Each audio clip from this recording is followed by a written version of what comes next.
Class 9 science अध्याय 5। आज पढ़ना है सेल ऑर्गेनेल्स के बारे में, जिसमें हम पढ़ेंगे इंडोप्लाज्मिक रेटिकुलम। इंडोप्लाज्मिक रेटिकुलम के बारे में आज पढ़ेंगे। इंडोप्लाज्मिक रेटिकुलम क्या है, इसके बारे में आज पढ़ना है। तो सबसे पहले इंडोप्लाज्मिक रेटिकुलम एक ब्रांच्ड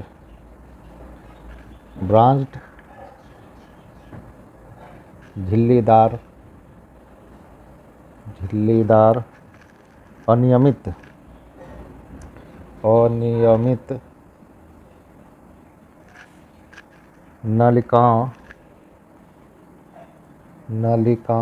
अनियमित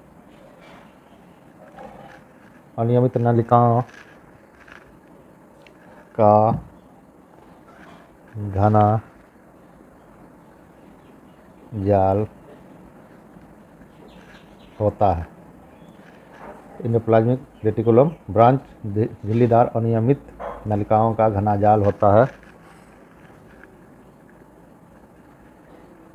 यह लाइपोप्रोटीन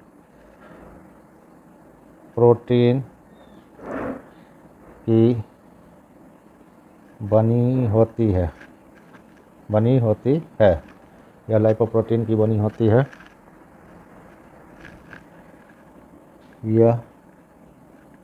यह दो प्रकार के होते हैं।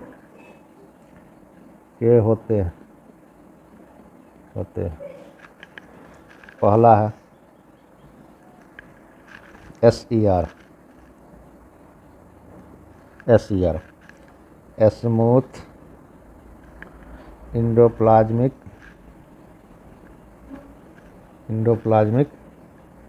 रेटिकुलम, और दूसरा RER रफ इंडोप्लाज्मिक रेटिकुलम। तो रफ इंडोप्लाज्मिक रेटिकुलम रफ इसलिए होता है क्योंकि इस पर राइबोसोम के ग्रैन्यूल्स पाए जाते हैं। तो राइबोसोम के ग्रैन्यूल्स पाए जाने के कारण ये इंडोप्लाज्मिक रेटिकुलम रफ दिखाई देते हैं, यानी खुरदरा दिखाई देते हैं, इसलिए इसे रफ इंडोप्लाज्मिक रेटिकुलम कहा जाता है।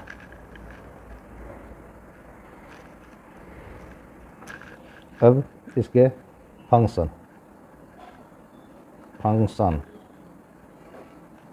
के बारे में पढ़ना। तो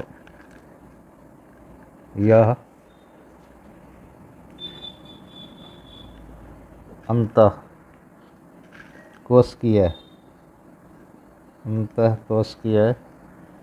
परिवहन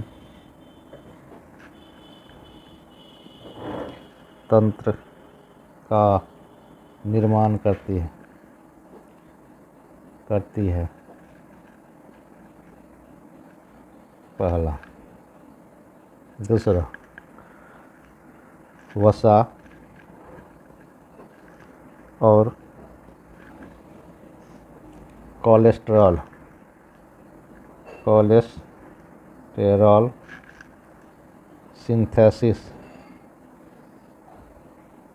सिंथेसिस में भाग लेते हैं।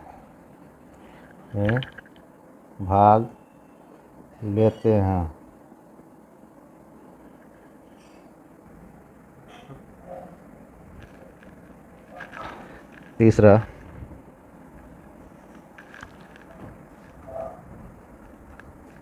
कोशिका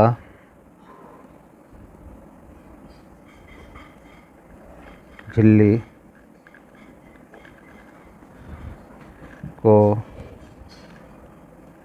बनाने में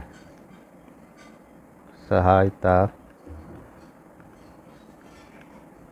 करती है। चौथा,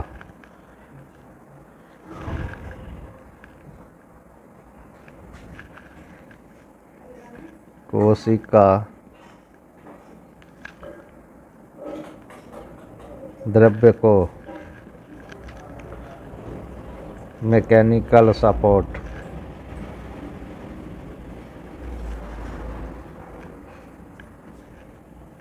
प्रदान करती है।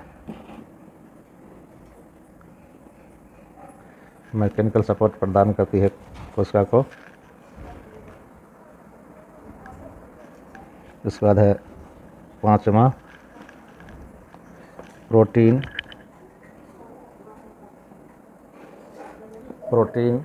तथा वसा से हार्मोन का निर्माण करती है। प्रोटीन तथा वसा से हार्मोन का निर्माण करती है। इसके बाद छठा कार्य है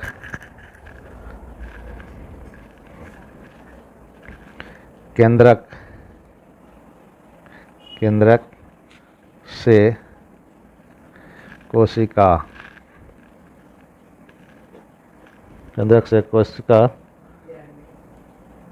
द्रव्य में जेनेटिक मटेरियल के जाने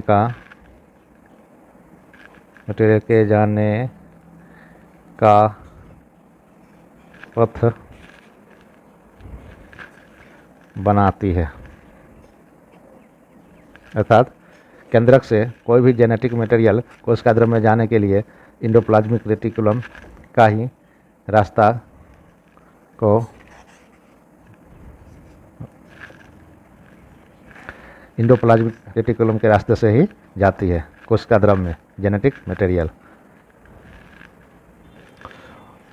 और एंडोप्लाज्मिक रेटिकुलम इसके खोजकर्ता डिस्कवरर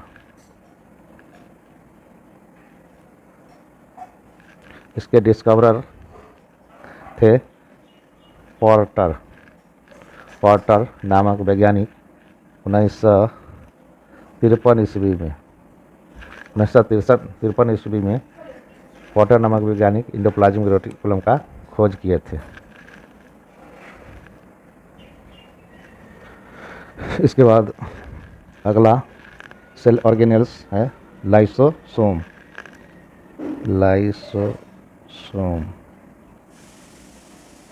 लाइसोसोम। इसके खोजकर्ता डी डुबे 1958 में डी डुबे नामक वैज्ञानिक ने लाइसोसोम की खोज की थी। लाइसोसोम छोटी क्या है? लाइसोसोम छोटी वेसाइकल्स के फॉर्म में होते हैं। छोटे वेसाइकल के फॉर्म में लाइसोसोम होता है, गोल वेसाइकल्स।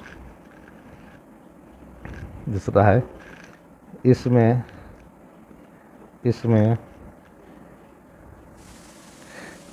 ऐसे एंजाइम पाए जाते हैं जो प्रोटोप्लाज्म तथा टूटे फूटे सेल के पार्ट को नष्ट कर देते हैं तथा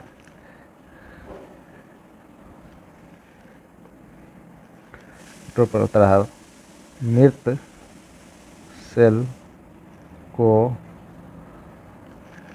नष्ट कर देते हैं, यानी डाइजेस्ट कर देते हैं, नष्ट कर देते हैं।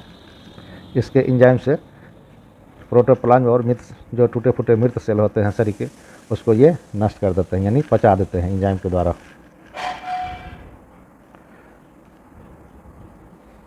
इसके बाद कोशिका में प्रवेश करने वाले बड़े कणों एवं बाह्य पदार्थों का पाचन करते हैं। क्या करते हैं? कोशिका में प्रवेश करने वाले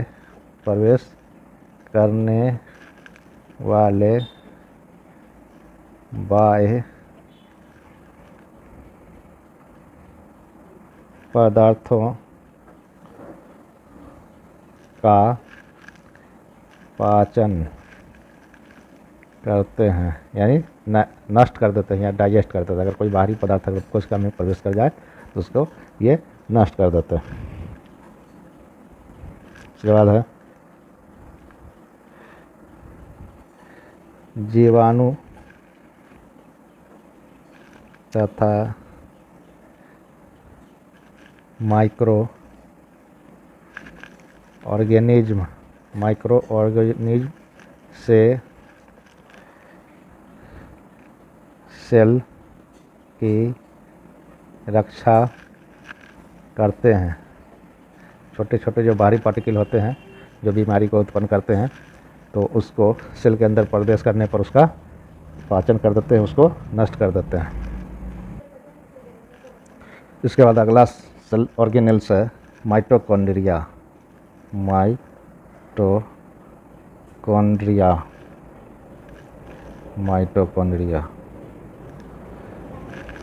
इसको सबसे पहले अल्बर्ट वॉन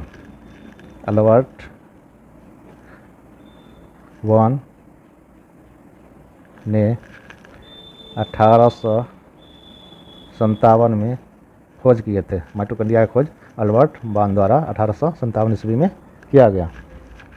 तो ये इस तरह की रचना होती है। इसकी रचना इस तरह की होती है। ये बाहरी झिल्ली है इसका, और ये अंदर की झिल्ली, ये अंदर की झिल्ली है।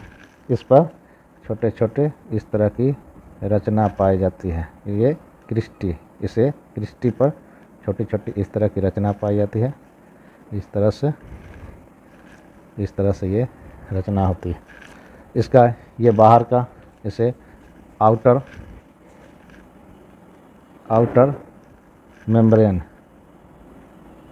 इसे आउटर मेम्ब्रेन और इसे इनर मेम्ब्रेन, इसे इनर मेम्ब्रेन कहा जाता है। ये अंदर है इसलिए इनर, और ये बाहर के झिल्ली को आउटर मेम्ब्रेन कहते हैं। इसमें ये क्रिस्टी, ये जो रचना होती है उंगली नुमा, इसको क्रिस्टी कहा जाता है। क्रिस्टी, क्रिस्टी, ये रचना, ये उंगली नुमा रचना क्रिस्टी। और इसके अंदर के भाग को मैट्रिक्स कहा जाता है। ये मैट्रिक्स है। तो ये माइटोकॉन्ड्रिया की रचना, ये बनावट होती है। तो प्लांट सेल में माइटोकॉन्ड्रिया की संख्या बहुत कम होती है। प्लांट सेल में माइटोकॉन्ड्रिया की संख्या एनिमल सेल से कम होती है। क्यों कम होती है? तो प्लांट सेल में माइटोकॉन्ड्रिया बहुत कम इसलिए होती है कि प्लांट सेल को ज़्यादा एनर्जी की आवश्यकता नहीं होती है, ज़्यादा ऊर्जा की आवश्यकता नहीं होती। प्लांट सेल एक जगह से दूसरी जगह मूवमेंट नहीं करते हैं, वे एक जगह अस्थायी होते हैं, इसलिए उसमें ज़्यादा एटीपी यानी ऊर्जा का आवश्यकता नहीं होता। इसलिए प्लांट सेल में इसकी संख्या, माइटोकॉन्ड्रिया की संख्या कम होती है। प्लांट सेल में कम होती है बनिस्बत एनिमल सेल के। एनिमल सेल ज़्यादा एक्टिव होता है, यानी एनिमल ज़्यादा एक्टिव होते हैं, इसलिए ज़्यादा उनकी ऊर्जा की आवश्यकता उनको ज़्यादा होती है, जैसे माइटोकॉन्ड्रिया उसमें ज़्यादा होते हैं। दूसरा है माइटोकॉन्ड्रिया में रेस्पायरेशन से संबंधित रेस्पायरेशन से संबंधित एंजाइम मौजूद होते हैं। रेस्पायरेशन की क्रिया जो होती है सेल के अंदर इसी माइटोकॉन्ड्रिया में होती है, जहाँ ऊर्जा का जो है रिलीज होता है, एटीपी के रूप में ऊर्जा रिलीज होती है, इसलिए इसमें रेस्पायरेशन से संबंधित एंजाइम पाया जाता है। उसके बाद माइटोकॉन्ड्रिया के पास अपना डीएनए तथा राइबोसोम होते हैं। माइटोकॉन्ड्रिया के पास अपना डीएनए तथा राइबोसोम होते हैं। इसके बाद है